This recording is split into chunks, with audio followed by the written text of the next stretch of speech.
Evet, yeşil yeşil arasında güreş Recep Kara'ya doğru yükselmeye başladı. Eğer oradan koltuk altı tekrarlarsa tekrarladı. Bastırabilir. Kafayı sokup bastırdı, blok etti.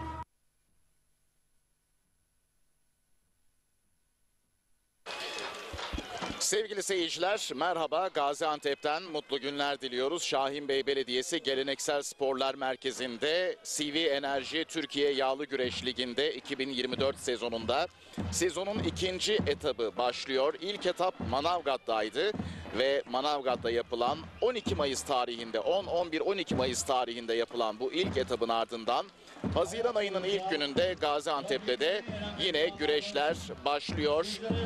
Birçok sporcu şu anda başaltı kategorisinde birinci tur maçları öncesinde çayırda ve ben Necati Telli bu yayın öncesinde hem Hüsnü Kaftan'a hem Recep Tosun'a merhaba demek istiyorum. Kendileriyle birlikte bu yayında olacağız. Hüsnü Kaftan, hoş geldiniz. Hoş bulduk Necati kardeşim. Gerçekten burada çok güzel bir ambiyans var. Şahinbey Belediyesi Türklerin sporu olan geleneksel sporlar için Millet Bahçesi'nin önemli bir kısmında geleneksel sporlar merkezi oluşturdu ve burada da şimdi yağlı güreşlerimizi bu er meydanında yapıyoruz. Evet Recep Tosun, siz neler söylersiniz? Ben de CV Enerji Yağlı Güreş Ligi'nin ikinci etabını oluşturan Gaziantep Şahinbey Belediyesi Yağlı Pehlivan Güreşleri'nin müsabakalar öncesinde ekranlara başındaki tüm güreş ve spor severlere iyi seyirler dilerim. 28 derecelik bir hava sıcaklığı Gaziantep'te, gökyüzü güneşli, sıcak bir hava var ve şu anda başaltı pehlivanlarda alandalar. Biraz sonra mücadeleler başlayacak. Baş altında ilk tur mücadeleleri ve sonrasında da baş pehlivanları da tabii izleyeceğiz. Uzun sürecek bir yayın bizi bekliyor ve 2024 sezonu az önce belirttiğim gibi Manavgat Belediyesi'nde 11. kez düzenlenen yağlı güreşlerinde sezon açılmıştı ve şampiyon İsmail Balaban olmuştu. İkinci sırada Hüseyin Gümüşalan vardı. Orhan Okulu ve Serdar Yıldırım da üçüncü olmuştu sevgili seyirciler ve şu anda tabii bu bir lig olduğu için CV Enerji baş pehlivanlar puan durumuna baktığımızda da İsmail Balaban'ın 14 puanla lider olduğunu, Hüseyin Gümüşalan'ın 11 puanla ikinci olduğunu, Orhan Okulu'nun da ligde 9 puanla üçüncü olduğunu görüyoruz. Evet Recep Tosun, şimdi bundan sonra neler olacak? Alanda şu anda başaltı pehlivanlar Ve baş güreşleri var. Baş Evet. güreşlerinde birinci tur yapılıyor. Evet. Necati kardeşim, istersen seyircileri biraz informe edelim. Değerli seyirciler, Şahinbey ikinci etabına, CV Enerji Türkiye Yağlı Güreş Ligi'nin ikinci etabına 75 baş pehlivan katıldı ve bunlardan 53'ü tur atladı. 22 baş pehlivan burada kol bağladı. Bunlardan 5'i sonuçlandı. Şu anda 6 çift baş pehlivan ikinci tura yükselebilmek için mücadelelerini sürdürüyor. Diğer taraftan da başaltılar da geldi zannediyorum. Evet, aynı anda müsabaka. Evet, aynı anda hem baş pehlivanlar yani son 64'e kalabilmek için mücadele ediyorlar. Başaltılar da yine burada birinci tur mücadelelerini yapıyorlar. Şimdi istersen şu ana kadar birinci turda sonuçlanan güreşleri seyircilerimize duyuralım. Enes Doğan Onur Balcı'yı yendi. Furkan Durmuş Altın Okan Acar'ı mağlup etti. Serhat Gökmen Ali Altun'u mağlup etti. Ali İhsan Batmaz İbrahim Çoraman'ı, Cengiz Han Şimşek Mustafa Kemal Karaboğa'yı yendi ve Cengiz Han Şimşek 64 pehlivan arasına kaldı. Hatırlayacaksınız, bundan önceki ligin ilk etabında Cengiz Han Şimşek puan alamadan 64'e giremeden ilk haftayı puansız kapatmıştı. Bakalım Cengiz Han Şimşek burada neler yapacak hep birlikte göreceğiz. Tabii Hüsnü Kaftan çok önemli bir şey söylediniz. Manavgat'ı da size soracaktım. Cengiz Han Şimşek, bu arada Mehmet Yeşil ekrana geliyor. Evet. O da mücadelesini İsmail Erkal'la kapışıyor. Erkal'ı evet yendi. Mehmet Yeşil yendi. Bu arada Cengiz Han Şimşek dediğiniz o da 28 yaşında Antalyalı başpehlivan. Ki Manavgat'taki yarışlardan bahsettiniz değil mi? Evet, Manavgat'taki ligde o birinci etaptı. Siz de o Manavgat'ı takip ettiniz. Manavgat nasıl geçti? Orada başka notlarınız nedir? Önce Recep Tosun'a sorayım Hüsnü Hocam. Sonra da hemen size döneceğim. rica ederim. Recep Tosun, nasıldı Manavgat? Nasıl bir organizasyondu? Öne çıkan notlarınız neydi? Tabii ki Manavgat CV Enerji Yağlı Güreşi'nin ilk etabını oluşturuyordu ve çok büyük bir merak konusuydu. Kimler zirvede yer alacak? Ben hemen ilk dördü açıklamak isterim Necati temelli. İsmail Balaban Sarı Fırtına baş pehlivanlıkla 14 puanla zirvede şu anda CV Enerji Yağlı Güreş Ligi'nde. Buraya zirvede geldi ve birazdan da 64'te sanırım bir saat içerisinde ilk kez tekrar çayıra çıkacak. Hüseyin Gümüşalan finalde kaldı 11 puanda, o da ikinci sırada. Süperstar Orhan Okulu 9 puanla 3. sırada ve Megastar Ali Gürbüz'e yapmış olduğu kıran mücadele hala hafızalarda. Burada da acaba hem İsmail Balaban'la hem Ali Gürbüz'e zorlu bir rakip olacak yine Orhan Okul ve genç başpehlivan Serdar Yıldırım 8 puanla podyumdaki yerini aldı geçen hafta. Daha önceki hafta Manavgat Er Meydanı'nda, dolayısıyla bütün gözleri üzerine çevirdi. Evet. Yusuf Can Zeybek, Ali Gürbüz, Seçkin Duman, İsmail Koç çok üst düzey isimlerin son 64'deki performansları tüm güreş severler merakla bekliyor Necati temelli. Hüsnü Kaftan, Şimdi şöyle söyleyeyim. Manavgat'a dair. Tabii ki bakın. Şimdi çok ilginç. İsmail Balaban Manavgat'ta 14. 14 puanla ligin ilk haftasını birinci olarak tamamlamıştı. Ama geçen yıl ligde ise 6. sırada yer aldı. Baş pehlivanlık birinci turda Hamza Özkaradeniz. Evet, 6. sırada yer aldı Hüsnü Kaftan geçen sene. Aslında istediği sıralamada bitiremedi İsmail Balaban. Orada güreşleri özellikle Kurtdereli'de puan alamamıştı. Manavgat'ta sadece 2 puan alabilmişti. Bu da biraz sıralamada kendisini geriye düşürmüştü. Doğru. Şimdi az önce sonuçlanan bir karşılaşmayı da dilersen hemen seyircilerimize iletelim. Evet. Hamza Özkaradeniz Recep Taslak'ı mağlup etti ve adını 64 pehlivan arasına yazdırdı. Onu da notlarımızın arasına alalım. Evet. Geçen yılın Türkiye baş pehlivanı olan Yusuf Can Zeybek ligde 5. sıradaydı ve geçen yıl ligi 5. sırada tamamladı ve yine şu anda ligde 7 puanla 5. durumda bulunuyor. Bakalım bu Şahin Bey etabıyla bu puanlama mutlaka değişecek, bu sıralama. Onu da hep birlikte. Ali Gürbüz biliyorsunuz ilk turu maç yapmadan geçti. Evet. Orhan Okullu maç yapmadan geçti. İsmail Balaban ilk turu maç yapmadan geçtiler. Onlar 64'e kaldılar. 64'e kaldıkları için birer puan alacaklar. Evet. Ve böylece Cengiz Han Şimşek de 64 pehlivan arasına girdiği için ligdeki ilk puanını garantilemiş oldu Evet. diyelim. Bu arada sevgili Hüsnü Kaftan, az önce Cengiz Han Şimşek'ten bahsederken Antalyalı bir isim olduğundan söz etmiştim. Yusuf Can Zeybek dediniz, o da Antalyalı. Hemen size sorayım, bu Antalya'nın yağlı güreşlerdeki sporcu sayısı değil mi? Çok önemli. Bu yağlı güreşte önemli merkezlerden biri Antalya. Tabii ki şöyle söyleyeyim, Antalya yağlı güreşin ağırlık merkezi. Yani burada, bu bölgede, Akdeniz bölgesinde gerçekten yağlı güreş en popüler sporlarımızdan bir tanesi. Ve baktığımızda birçok son yıllardaki baş pehlivanların çoğu da hep Antalya bölgesi. Yusuf Can Zeybek öyle oldu. Ali Gürbüz Kırkpınar'da baş pehlivan oldu. Orhan Okullu biliyorsunuz. O da baş pehlivan. Hocam Cengiz Han Şimşek de Kırkpınar'da değil mi? Çok iyi Yani orada sonuçlar aldı. 2022 yılında 22'de evet. finali yaptı Mustafa Taş'la. Orada galip geldi fakat cezası süresinde kendisine ihbar yapılamadığı için Unvanı geri alındı. unvanı geri aldı Mustafa Taş. Evet. Orada. Peki hemen az önce Evet, şu anda- tesisinde genel görüntüsü ekrana geldi. Bakalım Çayır'a. Evet, şu anda Feyzullah Aktürk milli güreşçimiz Salih Dorum'u mağlup ederek adını o da son 64'e yazdırdı. Feyzullah Aktürk, Salih Dorum'a galip. Evet, Feyzullah Aktürk bu arada tabii kendi normal güreşte de yarışıyor. Ülkemizi başarıyla temsil ediyor.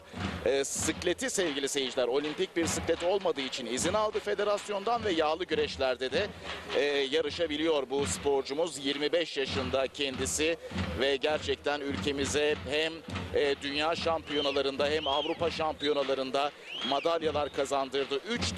3 kez ki üst üste 3 kez Avrupa şampiyonlukları var 92 kiloda ve yine 92 kiloda 2023'te Dünya Şampiyonası'nda bronz madalya kazanmayı başarmıştı. Az önce tesisin görüntüsü de ekrana gelirken Recep Tosun, size şunu sormak istedim. Katılımı Gaziantep'te, tribünleri, bu atmosferi nasıl buldunuz? Tesisi ve yarışları olan bu ilgiyi nasıl değerlendirirsiniz? Bence muazzam bir tesis söz konusu. Sayın Mehmet Tahmazoğlu, Şahin Bey Belediye Başkanımız tüm ayrıntıları gözden geçirmiş muazzam bir tesis söz konusu. Güreşe de çok elverişli ancak bu saha aba güreşleriyle alakalı dizayn edilmiş bir saha. Evet. Zaruri olarak yağlı güreşimiz burada yapılmakta. Evet. Seyirci oldukça ilgi gösteriyor. Ben gayet özellikle yarınki finaller gününde burasının dolu taşıyacağı kanaatindeyim. Recep Tosun bunu söyledi Hüsnü Kaftan. Anlatım noktamız da gayet güzel değil mi? Bize Gerçekten. ayrılan bölge. Tabii ki yani şöyle söyleyeyim. Burada 1.750.000 metrekare bir millet bahçesi var. Türkiye'nin şu anda en büyük millet bahçesi. Evet. Ve bunun içinde de geleneksel sporlar merkezimiz var. Ve görüyorsunuz Türk'ün atasporu olan geleneksel sporlarımız için son derece güzel tesisler yapılmış. Otağı çadırlarını görüyoruz. Bakın burada okçuluk gibi etnosporlar dediğimiz onlar da çok ağırlık kazanıyor burada. Ve gerçekten Şahin Bey Belediyesi'ni kutlamak Evet. istiyoruz. Çok güzel bir tesis yapmış. Hafta sonunda ben de Fetih Kupası'nı anlatmıştım. Hafta sonu, gerçi şu anda hafta sonundayız, düzeltiyorum. Hafta içinde günler de bazen birbirine karışabiliyor bu yoğun programda. Hafta içinde tabii İstanbul'un fethinin de yıl dönümüydü. 571. yıl dönümü, tekrar kutlayalım o özel günü. Tabii orada Fetih Kupası vardı okçulukta. Ben de okçuluk yarışmalarını anlatmıştım. Orada da tabii etnospor önemli orada. Hem geleneksel okçuluk hem modern okçuluk yarışmalarını, yani etnosporda da ülkemiz faaliyetlerini geliştiriyor. Onu da çok iyi söylediniz az önce Hüsnü Kaftan. Tabii buyurun. Bakın şimdi yarın büyük bir ihtimalle Türkiye Etnospor Konfederasyonu Başkanı Sayın Bilal Erdoğan Evet. buraya gelecek. Sanıyorum Mayıs ayının ilk haftalarında İstanbul'da çok büyük bir etnospor organizasyonu var. Evet. Onu da bu arada seyircilerimize duyuralım. Gerçekten şimdi bu tesisin hemen arkasında okçuluk tesisleri var. Öbür tarafa bakıyorsunuz, aba güreşleri için özel alanlar var. Millet bahçesiyle halk burada spor çok birbirine Evet. özdeşleşmiş. Onu da burada çok rahat görüyor. Bu arada Sayın Bilal Erdoğan orada okçuluk yarışmalarında da Gençlik ve Spor Bakanı Sayın Osman Aşkınbak'la beraber yarışmaları takip etmişti. Yani bakanlık düzeyinde de bu yarışmalara ilgi var ve dediğiniz gibi Dünya Etnospor Konfederasyonu Başkanı Sayın Bilal Erdoğan da yarın burada olacak. Kendisi de takip edecek bu yarışmaları. Hemen biraz saha içine girelim. Böyle bir yaklaşık 10 dakika bir giriş yaptık. Biraz sohbet ettik. Şu anda ilk tur mücadeleleri devam ediyor. Hep birlikte takip ediyoruz sevgili seyirciler. Çayır'da 2 mücadele kaldı. Necati, Nedim Gürel, Yalçın Öncül ve diğer tarafta da Emre Erkal, Emre Yıldır Erkal Alpayal. Valla evet. Tekrar edelim. Nedim Gürel, Yalçın. Nedim Gürel. Hüsnü Hocam sizden de yardım alalım. Nedim Emre Gürel. Erkal, Yıldıray Pala, Evet. Nedim Gürel, Yalçın, Öncül, Mustafa Doğan Özkaya Seçkin ve Duman. Seçkin Duman, evet. 3 tane müsabaka kaldı. Mustafa Özkaya, Seçkin Duman. Evet. Tamamdır. Ben de hemen notlarımın arasına aldım. Şu Hep anda birlikte ekranda takip Yıldıray Pala ediyoruz. mücadelesini izliyorsunuz. Evet. Değil mi Recep? Şu anda Yıldıray her an diş kazık ters paçadan. Evet, puanlama anonsu gelmeden adeta son saniyede bir galibiyet söz Bitirdi. konusu. Yıldıray Pala. Yeniş geldi. Evet, Yıldıray Pala. Pala ve Emre Ondan Yeniş geldi ve Yıldıray Pala kazandı. Tabii bu güreşlerde bildiğiniz gibi yağlı güreşteki en temel amaç özellikle o ilk 30 dakikalık bölümde puanlamaya geçilmeden önceki ilk o 30 dakikalık bölümde rakibin sırtını yere getirmek. En temel amaç bu ama 30 dakikada bir yeniş gerçekleşmezse puanlamaya gidiliyor ve o puanlamada da ilk puanı alan kazanıyor. Ve o puanlama anonsu geldi. Geldi. evet. Şu anda bir dinlenme devresi var ve 30 dakika sonunda biliyorsunuz yağlı güreş kurallarında bir değişiklik yapıldı. 30 dakika güreş süresi indi ve bu 30 dakika sonrasında puanlama süresi var. Burada artık süre yok. İlk puanı alan, bastıran ilk puanı alan adını ikinci tura yazdıracak. Evet. Az önce ekranlarınıza Yıldıray Pala'nın, Emre Erkal'ın elini öperken gördük. İşte Türk'ün er meydanında atasporumuz yağlı güreşin en büyük özelliklerinden birisi. Evet. Evet. Hocasının elini öpüp ustasının elini diyelim ona, usta çırak tabiri vardır burada. Ustasının elini öptü ve büyük bir sevgi gösterisi yaptı. Mustafa Doğan Özkaya ekranlarda. O da Seçkin Duman'la gelecek vadinin hemen hemen aynı jenerasyonun önemli iki temsilcisi, baş pehlivanları. Bu arada Emre Erkal da Hüsnü Kaftan 2016'da Kırkpınar'da başaltı boyunda 3. olarak baş pehlivanlığa Kırkpınar'dan yükselmişti ve 8 senedir bu düzeyde mücadele ediyor kendisi. Yine çayıra bakalım. ayak buyurun 4. turuna. Dualarla Şu anda puanlama için baş pehlivanlarımız kulenin önüne doğru geldiler. Seçkin Duman ve Mustafa Doğan Özkaya, Nedim Gürel ve rakibiyle birlikte Sağlıkçılar sayın doktorum. Sağlıkçılar. Yalçın Öncül'le Sağlıkçılar sayın doktorum. Çok acele sağlıkçılar. Nedim Gürel Kocaeli Büyükşehir Belediyesi baş pehlivanı, Yalçın Öncül Bursa Büyükşehir Belediyesi baş pehlivanı, Mustafa Doğan Özkaya Antalya Büyükşehir ve yine Seçkin Duman'da Kocaeli Büyükşehir Belediyesi'nin baş pehlivanı. Evet, şu anda ekrana da geliyor baş pehlivanlar. Şimdi burada Nedim'le Yalçın'ın eşleşmesi gerçekten onlar için talihsizlik oldu diyebiliriz. Ben Seçkin Duman ve Mustafa Doğan Özkaya özelinde de aynı cümleyi kurabilirim. Aynen, İkisi aynen. de hakikaten Aynen. çok Aynen. gelecek vadeden iki baş pehlivan. Samet hocam. Üzüntü verici şudur ki ikisinden biri puan Evet. alamadan veda edecekler. Elenecek, Çünkü evet, ikisi de evet. üst düzey yetenekli Çünkü baş bu turda pehlivanlarımız. önemli olan bu turu geçerseniz puan alma hakkı elde ediyorsunuz. Geçemezseniz puansız ayrılıyorsunuz. 64'ün dışında Evet, kaldığınızdan dolayı burada her puanın hayati derecede önemi söz konusu Evet. Necati Telli Evet. ve puanlama başladı mücadele. Yemek ikramlarımız devam etmektedir. Karnı aç olan değerli Sırtı dönük konuklarımız, Seçkin Duman, karınlarına doğru rakibi Mustafa Doğan Özkaya. tüm aziz seyircimize, kıymetli konuklarımıza önemli duyurulur.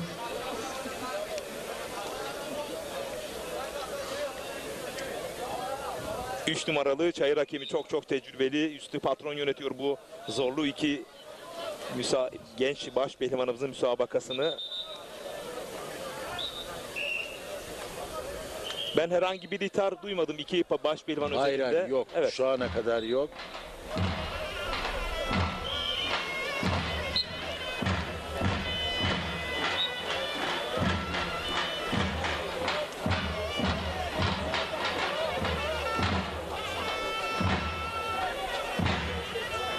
Nedim Gürel, Yalçın Öncül mücadelesi de başladı. Mustafa Doğan Özkaya paçadan şöyle bir yakalamak istedi ama Seçkin Duman orada hemen karşılık verdi rakibine. Hemen savuşturdu. İkisi de çok hareketli. Evet. Şimdi bu bir puan mücadelesi. İlk puanı alan kazanır. Tek daldı bu arada. Seçkin Duman ama o da uzak kaldı. Daha doğrusu yaklaştırmadı rakibini. Mustafa Doğan Özkaya. Yani karşılıklı şu anda yoklamalar başladı. Aynen dediğin gibi gerçekten. Ama son kırılma anlarında da ikisi de %100 hamle yapacaklar. Kontra hücum yapan mı yoksa hücum yapan mı kazanacak? Evet. Bu hep muamma yağlı güreşte. Şimdi Hüsnü Hocam siz tabii hakimsiniz Recep Tosun gibi. İki sporcuyu da ben çok formda görüyorum fizik olarak. Zaten bunlar gençler, çok güzel bir genç jenerasyon geliyor. Yani ustalarını bir hayli zorlayacak isimler Evet. geliyor. Mesela Serdar Yıldırım. Bunu atamayız. Enes Doğan. Gerçekten Enes Doğan. Bu arada tek daldı. Yine kaçırdı. Seçkin Duman yine kaçırdı. İkisi de çok hareketli.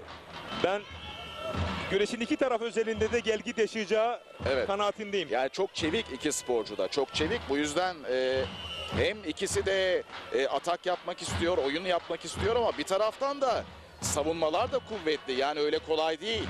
Zaten savunmadan başlıyor hücumları. Evet. Özellikle iki Evet. baş pehlivan özelinde.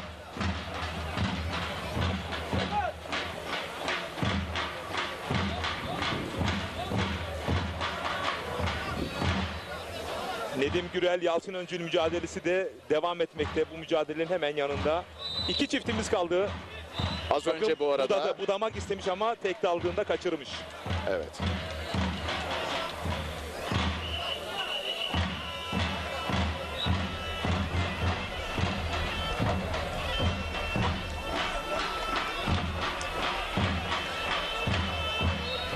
Ekranın solunda. Evet. Tam bir taktik mücadelesi şu anda. Tam bir taktik savaşı.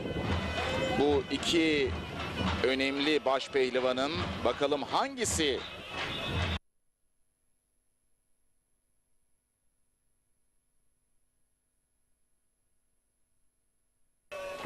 orada devam Bence ediyor mücadele. Risk alacaklar çünkü bu turdan sonra çok zorlu rakipler onları bekliyor. Değil mi? Çok da yorulmamaları Eresun'a- lazım. Doğru, doğru.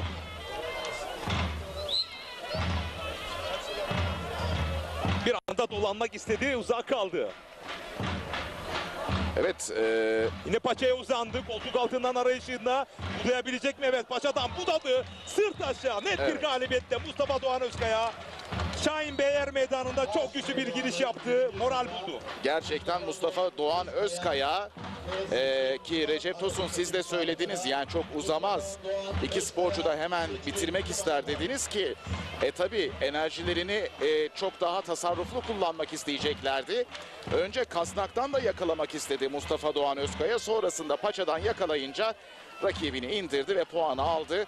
Hüsnü Kaftan nasıl değerlendiriyorsunuz Şimdi bu Rakibine galibiyeti? ilk hamlesi Mustafa Doğan Özkaya'nın paçasına tek daldı. Oradan rakibinin dengesini bozdu ve sırt aşağı getirdi. Evet, tabii bu bir puan durumuydu şu anda. İlk 30 dakikalık süre bitti ama sırt aşağı getirerek maçı bitirmiş oldu. Daha doğrusu bu mücadeleyi bitirmiş oldu Mustafa Doğan Özkaya ve yoluna devam ediyor. Çayırda sadece Nedim Gürel ve Yalçın Öncül mücadelesi kaldı. Ve taklası Mustafa Doğan Özkaya'nın da ekranda. Bence çok morallendi. Evet, Zaten. evet. Geldi. Yani tribünlere de aslında güzel de rakiplerine. bir gösteri ve rakiplerine de değil mi bir böyle meydan okuma gibi yani.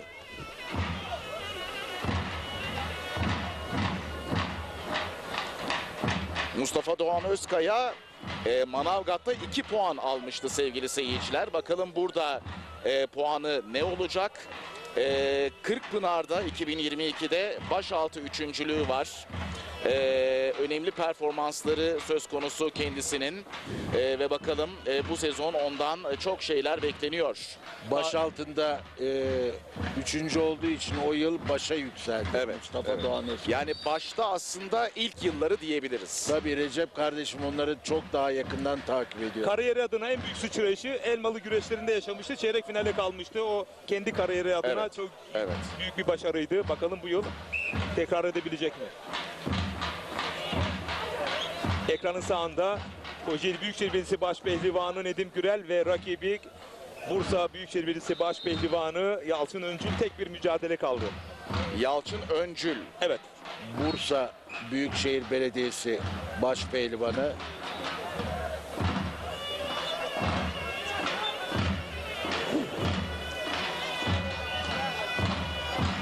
şimdi yani burada Nedim Gürel rakibine göre daha uzun boylu ama Yalçın da böyle rakibini çok zorlayacak, dalan, böyle boş durmayan bir pehlivan. Gözlemciler Kurulusu.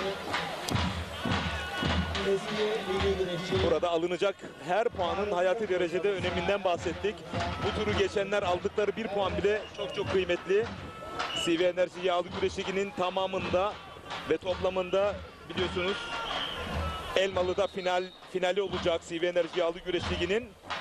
Bir puanla sıralamaların yer değişeceği, son 32 skalasının dışında kalıp içinde girebileceği, şampiyonluğun ilan edilebileceği birçok hikayesi olacak. Yani Geçen yıl şöyle bundan geçen yıl gözlemledik. dediğiniz gibi Serhat Gökmen'le Hüseyin Gümüşalan aynı puan aldı. Biri 3. biri 4. oldu. Yusufcan Zeybek de 2 puan farkla sadece 5. olmuştu. Yani orada 1 puanın daha önemi çok büyük. Yani burada bir tur atlamanın ne kadar önemli olduğunu görüyoruz. Ben işte az önceki mücadelede bence Sezgin Duman sadece bireysel anlamda bir mağlubiyet değil, puan skalasında da bence önemli bir kayıp. O Kesin. bir puanı ileriki turlarda, organizasyonlarda umarım aramaz. Hüsnü Kaftan iki baş pehlivan da çok şu anda böyle biraz dengeli bir mücadele gibi. Ne diyorsunuz? Müsabaka eşit şartlarda Değil devam mi? ediyor. Yani burada her iki güreşçi de birbirini çok yakından tanıyorlar. Yani burada iyi taktik yapan pehlivan atağını ne zaman yapacaksa ona göre performansını ayarlayacak. Atağını yapan ve rakibini bastıran karşılaşmanın galibi olacak. Ama konsantrasyonu hiç kaybetmemeleri lazım. Kesinlikle. Çünkü bir anlık orada bir anlık hata pahalıya mal olabilir. İkisi de sanıyorum bunun farkında. Tabii ki. Hatta bunu birçok kez acı test Evet, evet. ettiklerini biliyoruz. Şimdi süre uzadıkça çünkü odaklanma da zorlaşır. Yani o odaklanmayı sürdürebilmek mental anlamda çok önemli. Bakalım hangi sporcu hem fiziksel hem de bu mental mücadeleyi kazanacak. Bir de tabii burada şunu da unutmayalım. Her geçen dakika bu güreşlerin aleyhine oluyor. Neden? İkinci tur mücadelesinde. Evet, evet. Yani biraz daha yorgun çıkacaklar. Hemen seyircilerimize hatırlatalım. İkinci turda seri başı gene kura uygulaması var. 16'ya ininceye kadar seri başı uygulaması devam Evet, edecek. evet. Özellikle güreşseverler Ali Gürbüz, Orhan Okulu, İsmail Balaban, Yusuf Can Zeybek, Hüseyin Gümüşalan gibi, Gülşah Şefki Korkmaz, İsmail Koç gibi isimlerin 3. turlarda, son 16'larda, çeyrek finallerde o eşleşmelerini merakla bekliyorlar. Ama burada Cengizhan Şimşek üzerinde şunu söyleyebiliriz. Az önce Üstad söyledi. O seri başı değil, geçen yılki CV Enerji Ligi'nin dışında kaldığı için her an üst düzey bir eşleşme söz konusu olabilir. Evet. Cengizhan Şimşek özelinde. Bu arada künde pozisyonundan her an bir puan çıkartabilir Nedim Gürel. Beşlik iki boy pehlivanları. Bakalım risk alacak mı? Hızlı çekmek üzere. Evet. Üzere Kura çekimlerine gidiniz. Yalçın Öncül. Şu anda boçaladı. Evet. İki boy pehlivanları. Kurallarınızı çekmek üzere. Yalçın Öncül de paratını aldı. Yükleniyor Nedim Gürel. Hayır, risk almadı. Bu kez tek daldı Yalçın Öncül.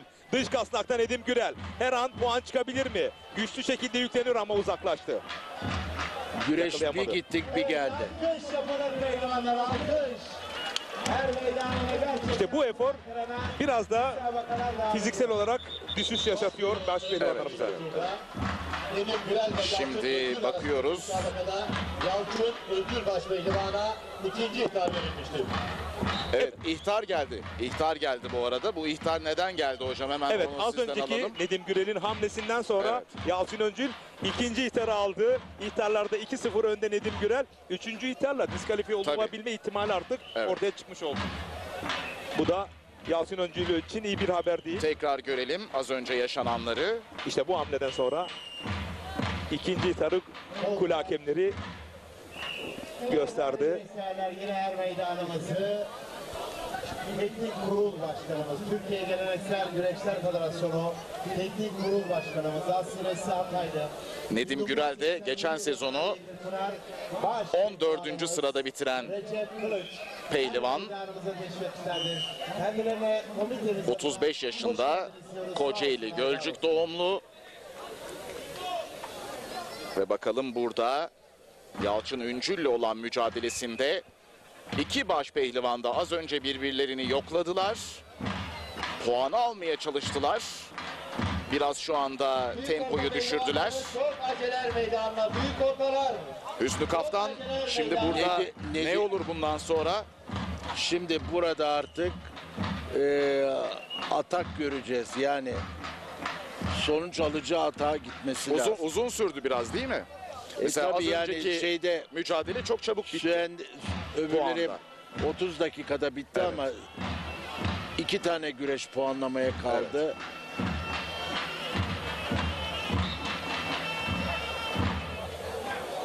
Dış kasnakta boyundurukla karşılık verdi Nedim Gürel. Her an puan çıkabilir artık. İşte risk aldı Yalçın Öncül. Kontra bir hücum yaptı. Bir yeniş mi söz konusu? Evet, düdüğü çaldı. Yalçın Öncül kontra bir hücumla puan almak isteyen Nedim Gürel'i açık düşürdü ve sırt aşağı bir galibiyet adını ikinci tura yazdırdı. VAR'dan tekrar izlenecek ama. Necati Evet, Delili. çünkü iki sporcu da kazandım diye ellerini kaldırdılar. Burada resmi kararı bekleyeceğiz. Evet, VAR'dan şu anda çok Evet. deneyimli kule hakemleri. Bakın net bir açıdan bir açılma söz konusu mu? Kararı kule hakemleri verecek.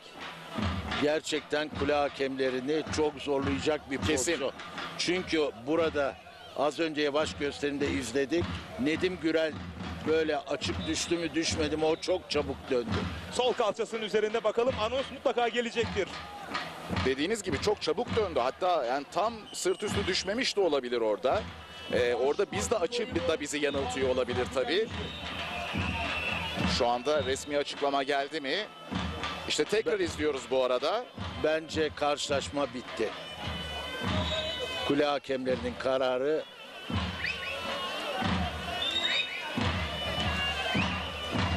Şu anda Nedim Gürel inceleme bekliyor. Evet, Evet, inceleme Adamlar devam Gürel ediyor. bekliyor ama Yalçın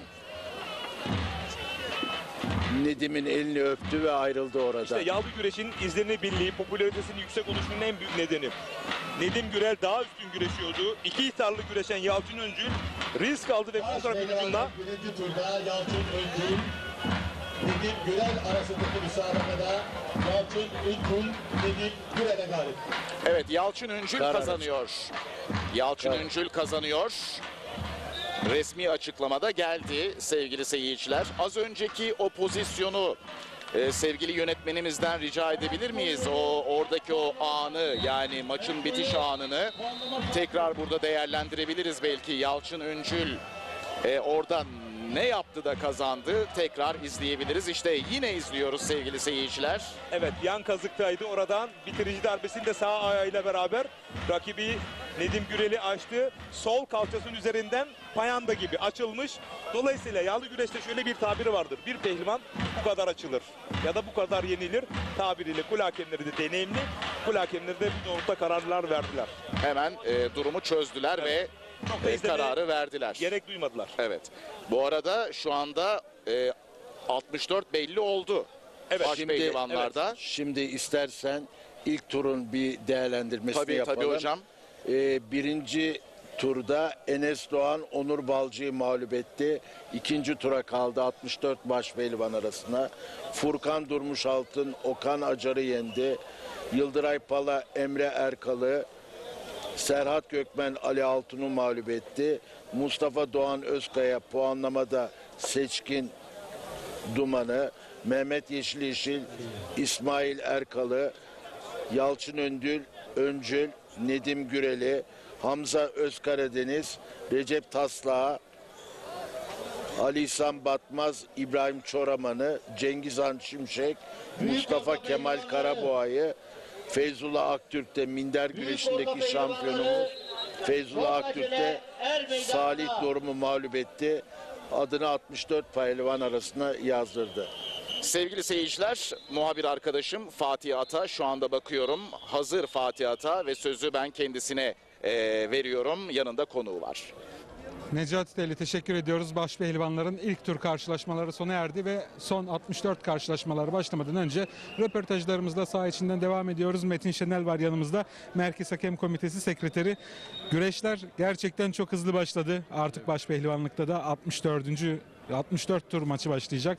Nasıl değerlendiriyorsunuz? Siz Gaziantep Şahin Bey'e ikinci kez geldik. Güreşler nasıl gidiyor? Öncelikle TRT ekibine çok teşekkür ediyorum. Ataspor'un yağlı güreşe verdikleri desteklerden dolayı. Şahin Bey Belediyesi'nin CV Enerji Türkiye Yağlı Güreş Ligi kapsamında ikinci etap güreşlerini burada dün başlattık. 1387 pehlivanımızın katılımıyla gerçekleşti. Dün küçük orta büyük boy dahil bütün turlarımız 16'ya kaldı. 64'e kaldı. Minik 1 minik 2 teşvik 2'de de 16'ya kaldı. Bu sabah da biraz önce biten müsabakalarda başpehlivanlık güreşlerimiz yapıldı. 64 başpehlivana düştü. Saat 14-15 civarı da ikinci tur 64 başpehlivanımızın kuralları çekilecek. Ondan sonra bugün 16'ya kalacaklar. 2 tur daha yapılacak. Gerçekten güzel seyri, güzel çekişmeli mücadeleler oluyor. Buradan ben Şahin Bey Belediye Başkanı Sayın Mehmet Amazoğlu'na, Geleneksel Güreşler Federasyonu Başkanı Sayın İbrahim Türkiş'e, CV Enerji Türkiye Yağlı Güreş Liglerini Ataspor'umuza kazandırdıkları için de teşekkür ediyorum kendilerine. Metin Hocam çok teşekkür ediyoruz. Tekrar birlikte olacağız. Sağ olun. Çok sağ ol, teşekkür ederim Fatih kardeşim. Sağ ol. Teşekkürler. Evet, Metin Şener'le beraberdik. Başpehlivanlık 64 turnunda saat 14-14-15 civarında başlayacağını canlı öğrendik diyelim ve sözü tekrar Necati Telli'ye bırakalım. Teşekkürler Fatih Ata. 14-15, evet, ikinci tur yani son 64 14-15'te başlayacak. Yaklaşık 40 dakikalık bir süre var sevgili seyirciler ve şu anda Şahin Bey Belediyesi Geleneksel Sporlar Merkezi'nin tepeden görüntüsü de ekrana geliyor. 28 derecelik bir hava sıcaklığı olduğunu Gaziantep'te belirtmiştim.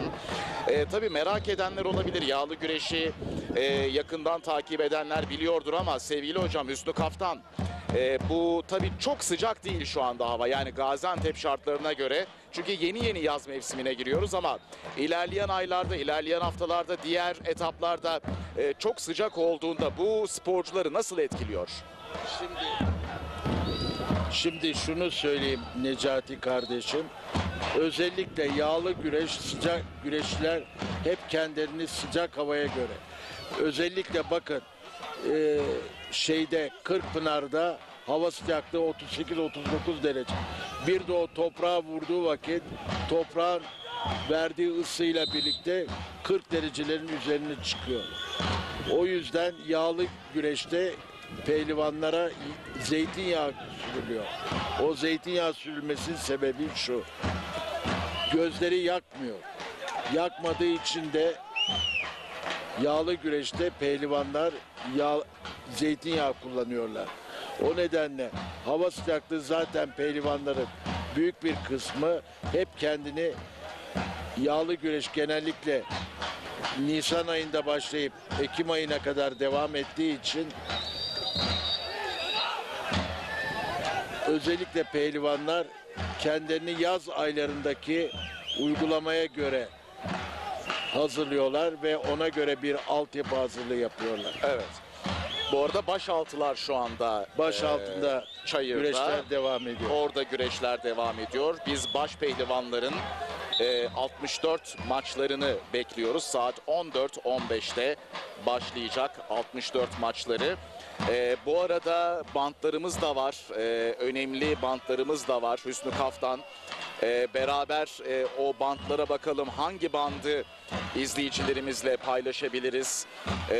Önemli dosyalarımız da var. Onları da paylaşalım. Yönetmenimizden de rica edeyim bilgileri. Şu andaki akışımız nasıl devam edecek?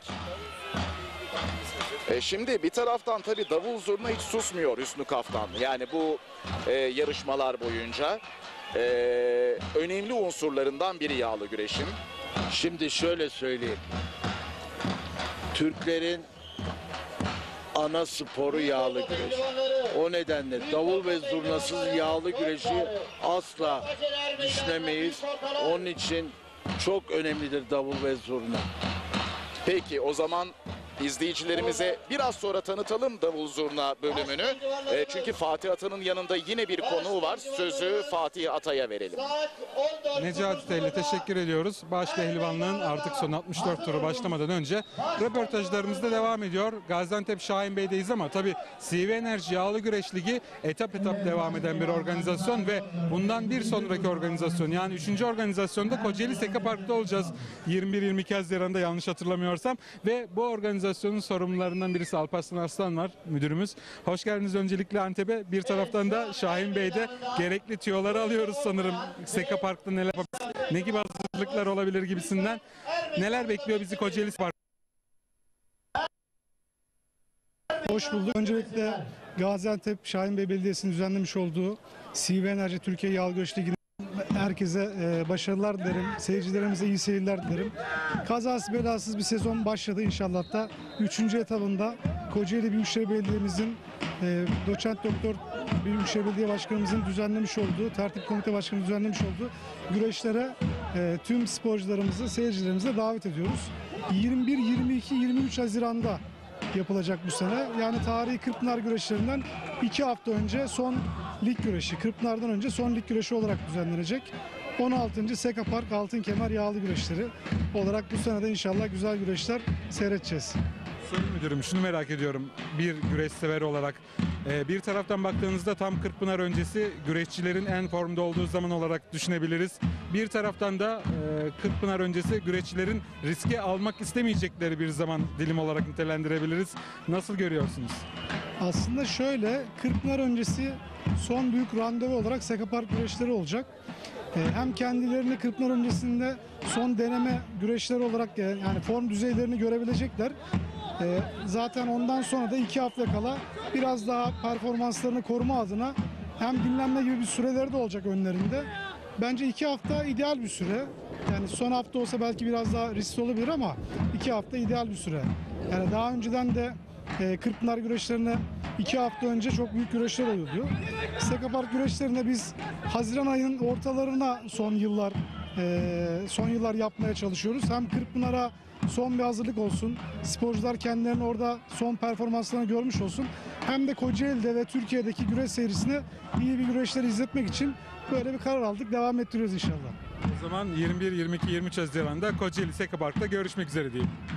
Sizi de tüm güreş seyircilerimizi de oraya bekliyoruz inşallah. Çok teşekkürler. Ağzınıza sağlık. Sağ olun. Evet Alparslan Arslan'la beraberdik. Kocaeli Seka Park güreşleri sorumlu müdürü. Sözü tekrar Necati Telli'ye bırakıyoruz. Teşekkürler Fatih Ata. Sayın Arslan'a da teşekkürlerimizi sunalım. Bu arada sevgili seyirciler Hüsnü Kaftan'la şu anda beraberiz. Recep Tosun da yanımızda. Güzel bir soru sordu Fatih Ata Hüsnü Kaftan. Dedi ki yani Kırkpınar öncesi sporcular hem formlarının zirvesinde olacak ama bir taraftan da risk almak isterler mi istemezler mi diye.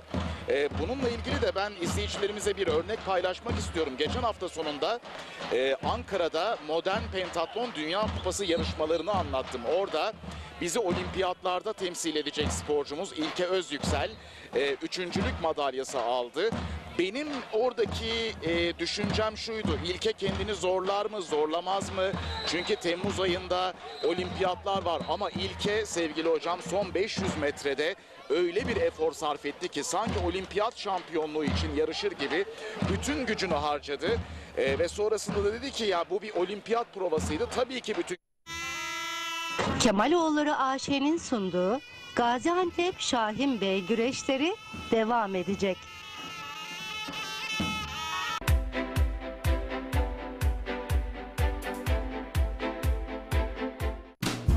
Bereketli tarlalardan lezzetli sofralara, bir yağ ayçiçek yağı ve Birma margarin. Türkiye'nin en büyük ayçiçek yağı üreticisi Trakya Birlik'ten.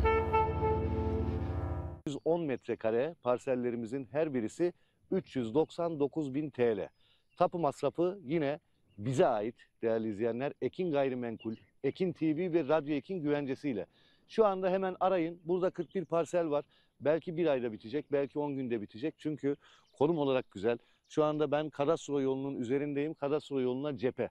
Evet, baktığımız zaman Evreşe beldesine yaklaşık 10 dakika mesafede ve Bayramiçi köyüne de yaklaşık bir 3-4 dakika mesafede.